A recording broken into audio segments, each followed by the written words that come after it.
Il faut arrêter la marchandisation de l'éducation et la gestion technocratique de l'école.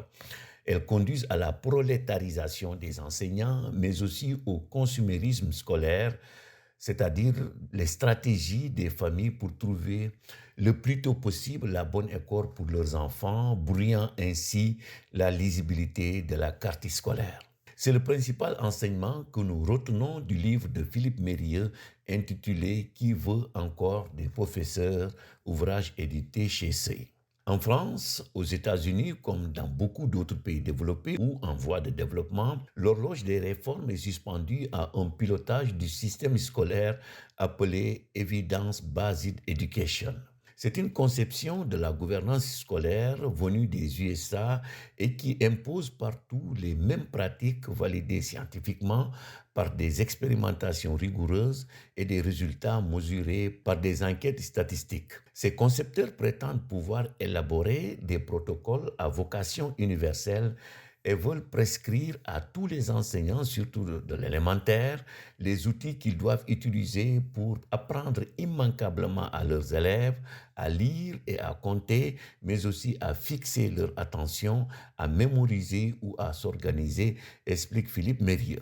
Pour l'idéologie de ces bonnes pratiques, il faut soumettre l'école à l'obligation de résultats, oubliant manifestement le caractère aléatoire de la pratique éducative dont nous avons parlé dans une précédente chronique. Les évaluations nationales qui sont souvent organisées en début d'année scolaire ou des méthodes pédagogiques imposées ou fortement recommandées entrent manifestement dans le cadre de l'exécution de ce système de pilotage. L'auteur dénonce la mise en concurrence des écoles, des classes ou des pays par le biais de PISA, mais aussi de l'OCDE.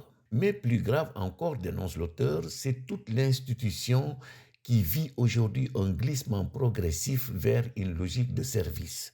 Or, explique-t-il, si la qualité d'un service se mesure à la satisfaction de ses usagers, celle d'une institution s'éprouve à sa capacité à incarner des valeurs. On pilote pourtant le système éducatif les yeux rivés sur l'indice de satisfaction des parents usagers. Le bien commun éducatif disparaît de notre horizon, regrette Philippe Mérieux, qui rappelle que l'activité de l'enseignant n'a rien de scientifique. Elle relèverait de ce que Michel Certeau nommait les arts de faire, car l'école reste une affaire de rencontres imprévisibles avec des sujets singuliers aux comportements souvent inattendus. Aucune classe ne ressemble à une autre et ce qui s'y passe à chaque instant ne s'est jamais passé, ni là ni ailleurs, et ne se repassera plus jamais. C'est dire à quel point la variable humaine y joue un rôle décisif. La marchandisation de l'éducation porte atteinte à l'équité scolaire. Les mêmes causes produisant les mêmes effets, osons espérer que les autorités sénégalaises prendront les dispositions nécessaires pour assurer une éducation inclusive à tous les enfants du pays.